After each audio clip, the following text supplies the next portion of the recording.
nadie se atreve a enseñar. Vale la pena detenerse en esas 4 palabras.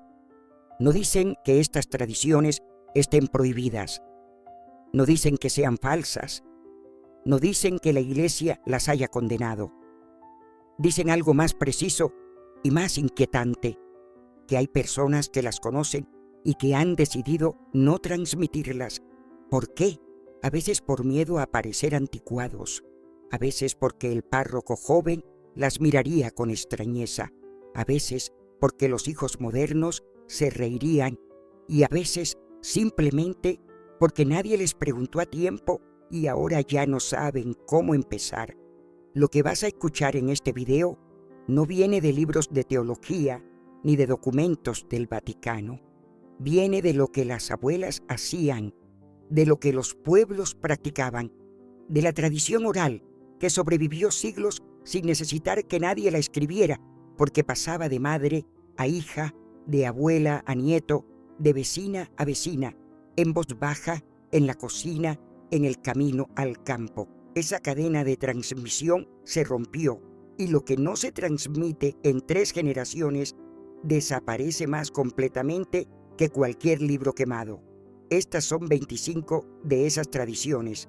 Todavía hay personas vivas que las recuerdan, no muchas, y el tiempo pasa. En muchos pueblos de España, especialmente en Castilla y Andalucía, existía una costumbre que los vecinos más ancianos todavía recuerdan como uno de los sonidos más hermosos de su infancia: las auroras. Un grupo de mujeres, la Cofradía de las Auroras, se levantaba antes del amanecer entre las 4 y las 5 de la mañana y recorría las calles del pueblo cantando el rosario, no en latín, en coplas populares, entonadas regionales, con una música que cada pueblo había desarrollado durante generaciones. El objetivo era despertar a los vecinos con la oración antes de que comenzara el día de trabajo. No con campanas, con voces humanas, femeninas, cantando nombres de misterios del rosario en la oscuridad. En Priego de Córdoba, las auroras se cantaron sin interrupción durante más de 300 años. Las últimas mujeres que las cantaban regularmente fallecieron en los años 90. La melodía existe todavía grabada en un archivo municipal. Nadie la ha cantado por las calles desde entonces, cuando una tormenta se acercaba con amenaza de granizo, la mayor catástrofe posible para una comunidad agrícola. El sacristán o el propio párroco subía al campanario con el libro de conjuros litúrgicos, tocaba las campanas a rebato y pronunciaba las oraciones que la Iglesia tenía aprobadas para ese fin. El Rituale Romanum, el libro oficial de ritos de la Iglesia, incluía un apartado específico de bendiciones y conjuros contra las tormentas. No era superstición popular, era liturgia oficial. El sacerdote actuaba con autoridad delegada, pidiendo a Dios que protegiera los campos de sus parroquianos.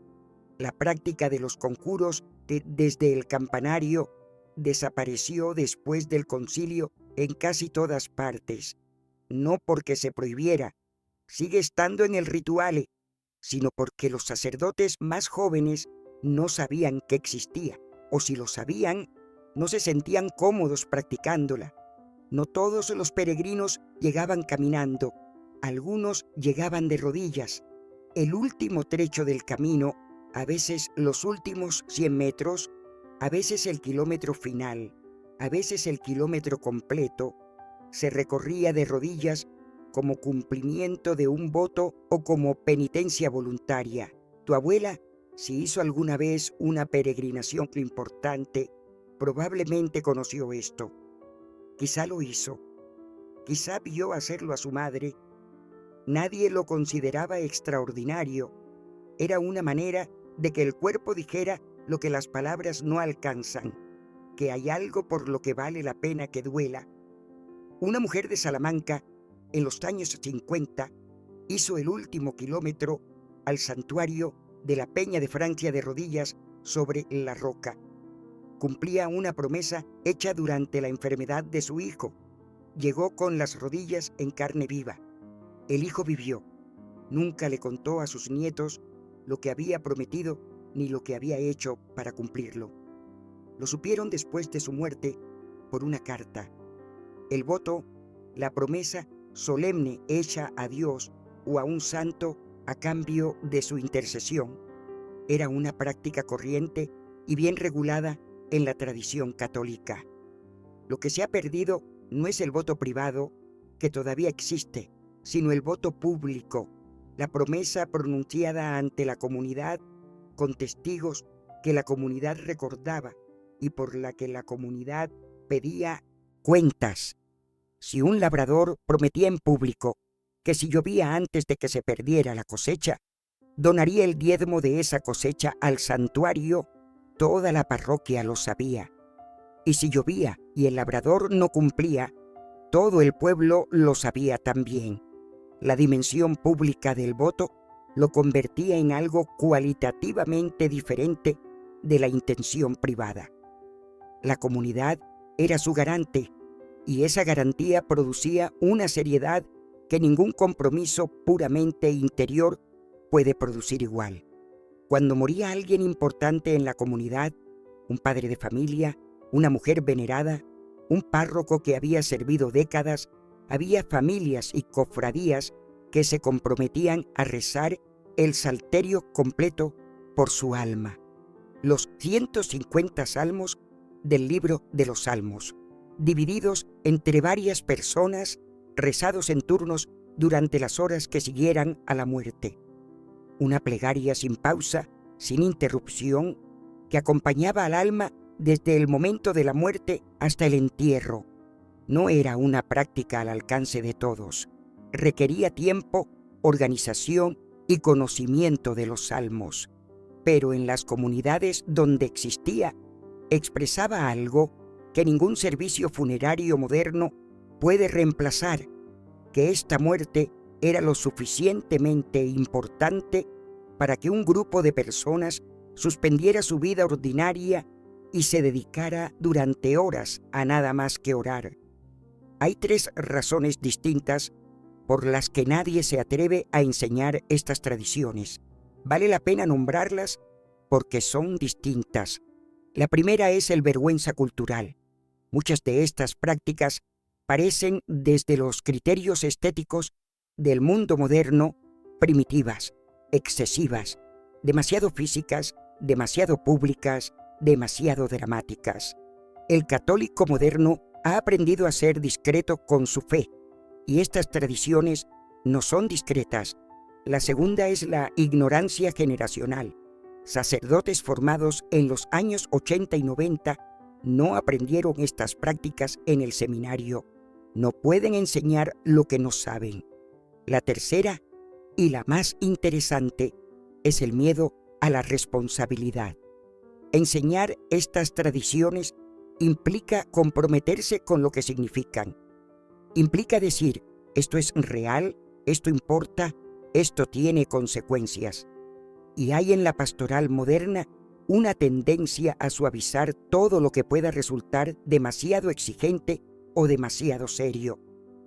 Lo que la generación de tu abuela tenía y que nosotros hemos perdido es exactamente eso, la seriedad, la convicción de que la fe tiene consecuencias físicas, sociales y espirituales reales, que no es una opinión personal, que se practica con el cuerpo, en comunidad, con compromisos que la gente recuerda.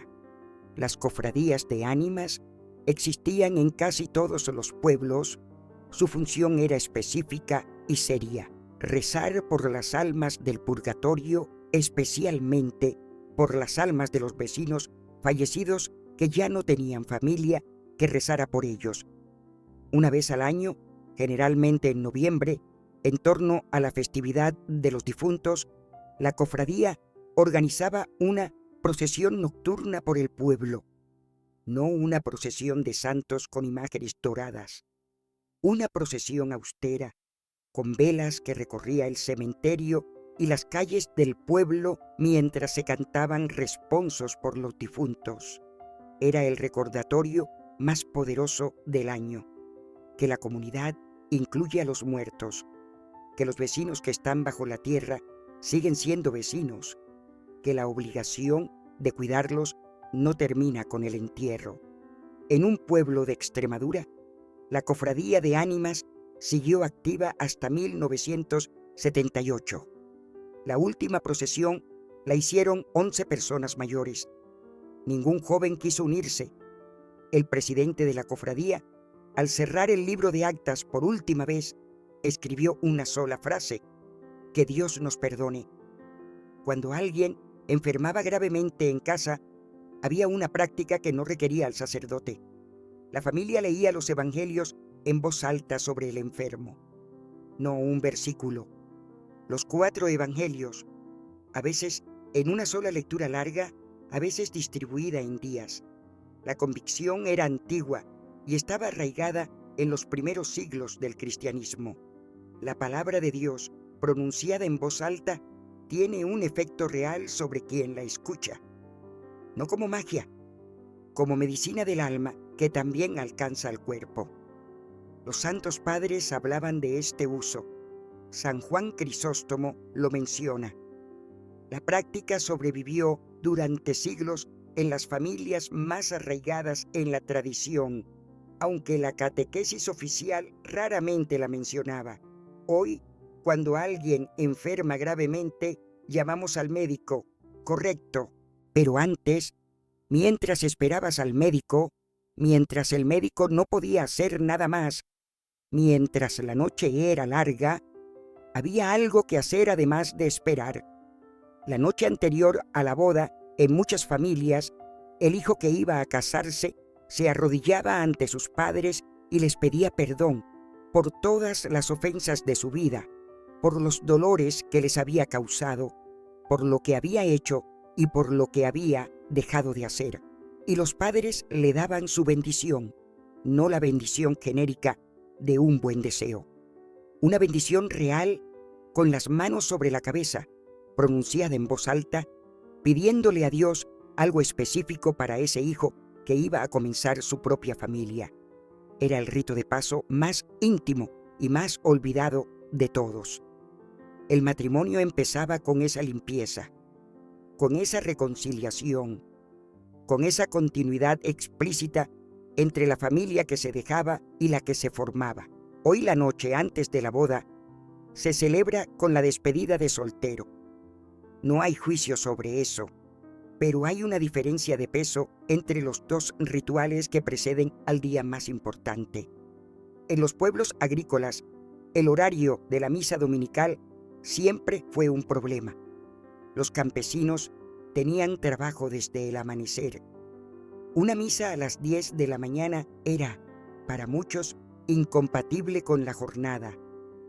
La solución que muchos párrocos adoptaron durante siglos fue la misa de alba, una misa celebrada antes de que amaneciera a las 5 o las 6 de la mañana, específicamente para los trabajadores del campo que no podían quedarse más tarde. Era una misa sin ornamentos especiales, sin coro, sin música, solo el sacerdote, el mínimo de acólitos necesario y un puñado de campesinos con las manos todavía frías del madrugón. La misa más austera y, según quienes la vivieron, una de las más profundas. La desaparición de la misa de alba no fue una decisión, fue una consecuencia del abandono del campo y de la urbanización masiva. Pero lo que se perdió con ella es una forma de fe que no necesitaba comodidad ni conveniencia para existir.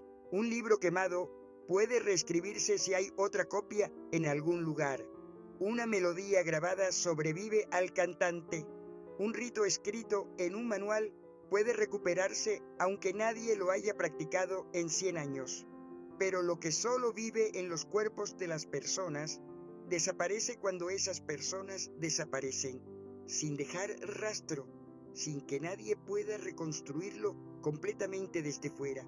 Las auroras se pueden transcribir, pero la manera exacta de cantar la primera sílaba de cada copla, la respiración antes del estribillo, la manera en que la voz de la mujer más vieja del grupo guiaba sutilmente a las demás. Eso no está en ningún papel. Estaba en los cuerpos de las mujeres que lo habían aprendido de niñas, de las mujeres que lo habían aprendido de niñas. Lo que este vídeo intenta salvar no es un documento, es una señal de que algo existió, de que importaba, de que alguien todavía puede buscarlo antes de que los últimos que lo recuerdan ya no estén. El oficio de tinieblas, las matutinas y laudes de los 3 últimos días de la Semana Santa, se celebraba en las catedrales y monasterios con una solemnidad que ya describimos en el segundo vídeo de este canal, pero había también una versión doméstica, adaptada para las familias que no podían asistir al oficio completo en la iglesia. Las familias que practicaban esta costumbre reunían a sus hijos en la última hora de la tarde del jueves, viernes y sábado santo. Se apagaban todas las luces de la casa excepto 15 velas. Se rezaban los salmos correspondientes, apagando una vela tras cada salmo. La última vela se ocultaba momentáneamente. La casa quedaba en oscuridad total, y en esa oscuridad, con los niños callados, con la familia sentada en silencio, el padre hacía un ruido fuerte con las manos o con un libro, el ruido del terremoto, el ruido de la muerte de Cristo. Ningún niño que vivió eso lo olvidó nunca. Ya hablamos de los esvotos de cera, pero había una forma de esvoto que no dejaba objeto físico y que por eso ha desaparecido sin rastro, el exvoto de la voz. Quien hacía el voto de cantar ante la Virgen, si el santo intercedía en su petición, llegaba al santuario y cantaba, a veces una canción popular de devoción mariana, a veces el Ave María, a veces simplemente lo que sabía, con la voz que tenía, sin público ni aplauso, ante la imagen, como pago de una deuda sagrada. No había registro, no quedaba constancia, solo la persona, la imagen y la voz entre las dos. La tradición latina fijó el viernes como día de abstinencia por la muerte de Cristo, pero en los primeros siglos del cristianismo y en algunas tradiciones monásticas que se filtraron a las familias más devotas, el miércoles también era día de ayuno por la traición de Judas que ocurrió en miércoles. Esta práctica nunca fue precepto universal en el rito latino, pero existía en comunidades, en familias, en personas que habían recibido dirección espiritual de confesores que la recomendaban. Era una penitencia añadida, voluntaria, que duplicaba el ritmo semanal de mortificación. Hoy muchos católicos no ayunan ni el viernes. Que haya existido una tradición de ayunar también el miércoles pertenece a un universo de exigencia espiritual que la pastoral contemporánea rara vez menciona. Antes de que existiera el alumbrado público permanente, muchas ciudades y pueblos tenían serenos, hombres que vigilaban las calles por la noche y cantaban las horas para que los vecinos supieran qué tiempo era.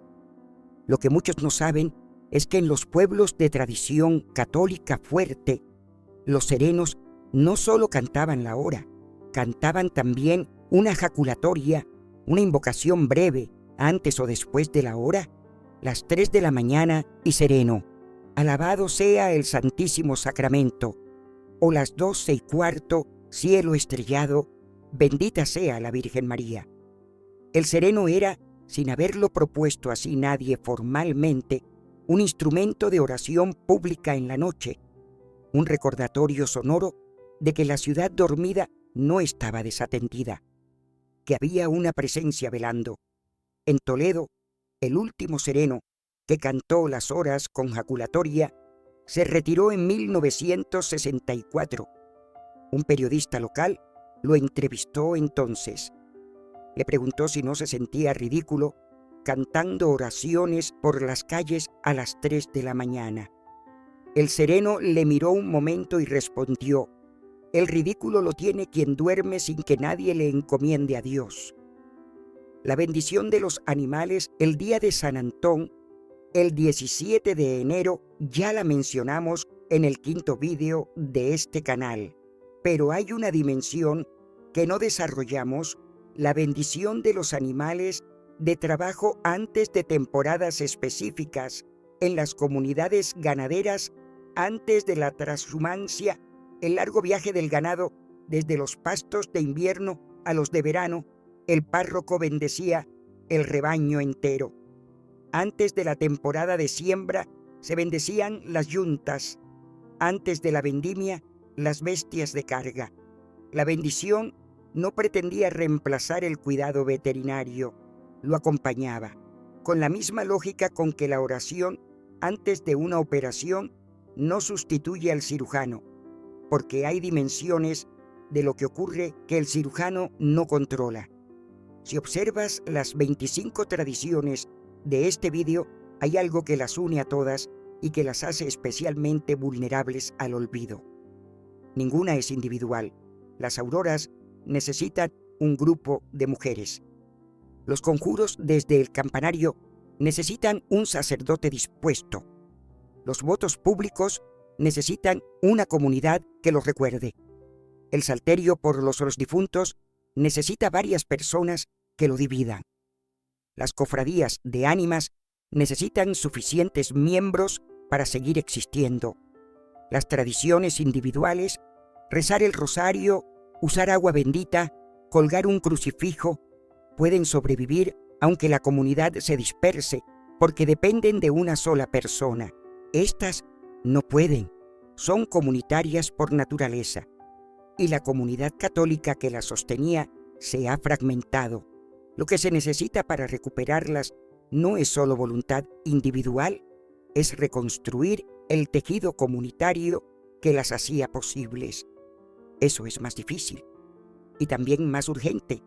En los caminos que unían los pueblos, en los cruces, en los lugares donde alguien había muerto, había cruces de piedra, de madera, de hierro forjado. Algunas llevaban siglos en el mismo lugar y había una costumbre que nadie había promulgado como obligación formal, pero que todo el mundo cumplía: mantenerlas. El hombre que pasaba y veía que la cruz del cruce se había caído, la levantaba. El que veía que le faltaba pintura, le ponía pintura. El que pasaba en una fecha de fiesta, dejaba flores, no porque fuera de alguien en concreto, porque era de todos, porque el camino tenía su señal y la señal había que cuidarla. Muchas de esas cruces siguen en los caminos, pero ya nadie las mantiene. Se caen y no se levantan, se destiñen y no se repintan. Son el signo visible de una obligación comunitaria que nadie reivindicó y nadie renunció formalmente. Simplemente dejó de ejercerse. En los ejércitos católicos, antes de entrar en combate, el capellán daba la absolución general a todos los soldados, no la confesión individual, que el tiempo no permitía, sino la absolución general con acto de contrición, reservada para situaciones de peligro de muerte inminente. No es una tradición doméstica, pero es una de las que más expresan algo que la fe de nuestros abuelos sabía y que la fe moderna tiende a olvidar: que la muerte puede llegar en cualquier momento, que es prudente estar preparado para ese momento y que la Iglesia tiene ritos específicos para los instantes en que el tiempo se acaba. Los soldados que recibieron esa absolución antes de batallar, en la guerra civil, en las guerras mundiales, en cualquier conflicto donde hubiera capellanes católicos, muchos murieron en las horas siguientes, y murieron habiendo recibido algo que los acompañó en ese paso. Antes de que el bebé fuera presentado a la familia, antes del registro civil, antes de las fotografías, en muchos hogares había un momento que pertenecía solo a los padres y a Dios. El padre tomaba al recién nacido en brazos y pronunciaba una oración de bienvenida. no formulada generalmente, sus propias palabras. Una presentación: este es tu siervo, te lo devolvemos, haz de él lo que quieras. Una consagración del niño en el primer instante de su vida fuera del vientre. No era el bautismo, era anterior al bautismo. Era el reconocimiento de que ese niño no había llegado por sola iniciativa de sus padres, y de que quien lo había enviado tenía el primer derecho sobre él. En la confirmación, el confirmando elegía un nombre de santo que se añadía a los suyos. No era un trámite, era una decisión espiritual real, la elección del patrón que acompañaría al confirmado en su vida adulta. Las familias que tomaban esto en serio pasaban semanas o meses investigando al santo elegido antes de la confirmación, leyendo su vida, entendiendo por qué ese santo y no otro. La elección era el resultado de un proceso de discernimiento que a veces implicaba al confesor, a veces a la familia entera. Hoy muchos confirmados eligen el nombre de un familiar o de un personaje histórico que les gusta, sin conocer apenas al santo que llevan. El sacramento de la madurez en la fe se celebra sin el acto de discernimiento que debería precederlo. El velatorio tradicional no era una reunión social de 3 horas en una funeraria. Era una vigilia de toda la noche en la casa del fallecido, con turnos de oración que cubrían las horas de oscuridad. Se rezaba el rosario, se cantaban responsos, se leían salmos. Hubo comunidades donde se rezaba el oficio de difuntos completo, dividido en 3 nocturnos que cubrían la noche. Y en los intervalos de oración, los familiares y vecinos compartían recuerdos del fallecido, historias de su vida, lo que les había enseñado. El velatorio de toda la noche hacía 2 cosas que el velatorio moderno no puede hacer. Acompañaba al alma durante las primeras horas después de la muerte, que la tradición consideraba especialmente críticas, y permitía que el dolor de los vivos encontrara palabras en la comunidad antes de que llegara el día del entierro.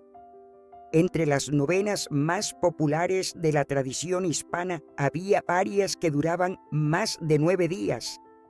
La novena de los 9 martes de Santa Ana, patrona de las madres y de las familias, se extendía durante 9 martes consecutivos. Para completarla, había que asistir a misa cada martes durante 9 semanas y rezar las oraciones correspondientes. 2 meses de disciplina constante, de presencia semanal, de no olvidar aunque la semana hubiera sido dura. Lo que esa novena enseñaba no estaba escrito en ningún manual de espiritualidad, que la perseverancia es una virtud que se ejercita en cosas pequeñas antes de poder practicarse en las grandes, que el hábito de volver, semana tras semana, a lo prometido, forma el carácter de una manera que ningún retiro de un fin de semana puede reemplazar. Fiat, hágase.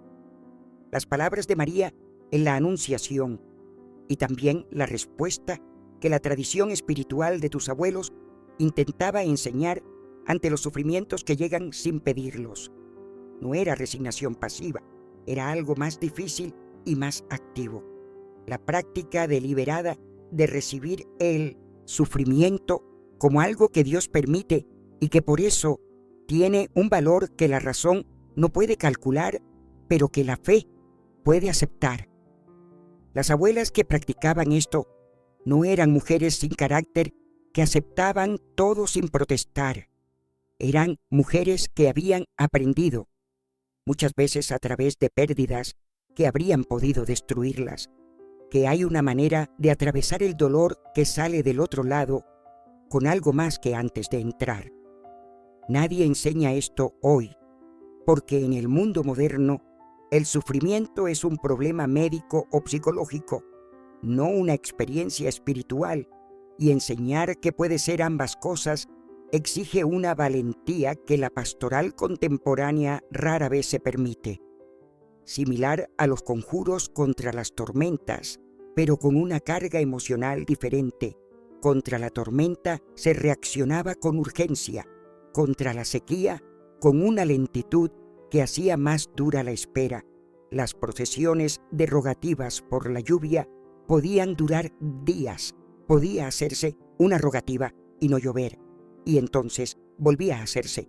El pueblo volvía a reunirse, volvía a pedir, volvía a esperar, no con la certeza de que iba a llover, con la certeza de que lo correcto era seguir pidiendo mientras hubiera posibilidad de que llegara. Esa perseverancia en la petición sin garantía de respuesta es una de las formas más puras de fe que existe, y es una de las que el mundo moderno menos puede entender, porque el mundo moderno espera resultados verificables antes de repetir un esfuerzo. La dirección espiritual, la práctica de tener un confesor fijo que acompaña la vida del alma a lo largo del tiempo, no solo para absolver pecados, sino para guiar el crecimiento espiritual, era en la generación de tu abuela mucho más común de lo que hoy se imagina. No era solo para religiosos o para personas de vida espiritual intensa. Era para las madres de familia ordinarias, para los trabajadores ordinarios, para cualquier persona que tomara en serio la idea de que la vida interior tiene una dirección y que esa dirección puede ser guiada. El director espiritual conocía a su dirigido durante años, a veces décadas. Conocía sus tentaciones recurrentes, sus miedos, sus avances, sus retrocesos. Era el interlocutor más serio que una persona tenía para lo más importante de su vida. Hoy hay más psicólogos que directores espirituales. No porque la psicología sea mala, sino porque se ha asumido que el alma no tiene categoría propia, que sus movimientos se explican mejor con herramientas clínicas que con herramientas espirituales. El oficio divino, las laudes, las vísperas completas, no era solo para los monjes y los sacerdotes. En las familias más formadas en la tradición, al menos algunas de las horas se rezaban en casa, las vísperas del domingo en familia, las laudes del sábado santo en casa durante la espera, completas los viernes de Cuaresma, no todas las horas, no todos los días. Eso habría sido imposible para familias con trabajo y niños, pero un ritmo de oración litúrgica que hacía que el hogar participara de la oración oficial de la Iglesia. Lo que se perdió no es solo la práctica, es la idea que la sustentaba, que el hogar es una iglesia pequeña, que la familia es una comunidad litúrgica, que la oración del hogar y la oración de la iglesia son la misma oración dicha en escala diferente. La última tradición no tiene un nombre propio ni una práctica específica, es algo más antiguo y más simple, el silencio ante lo sagrado. En las iglesias antiguas había un silencio específico que las personas mayores recuerdan, no el silencio de la ausencia de ruido, el silencio de la presencia de algo, el silencio que se producía cuando se entraba en un espacio donde había algo mayor que uno, y el cuerpo lo sabía antes de que la mente lo procesara. Tus abuelos se callaban al entrar en una iglesia, no porque hubiera un cartel que lo pidiera, porque el espacio lo exigía y ellos lo reconocían, porque habían sido educados para saber qué es lo que se hace cuando se entra en la casa de otro. Ese silencio era una tradición transmitida sin palabras, de cuerpo a cuerpo, durante generaciones.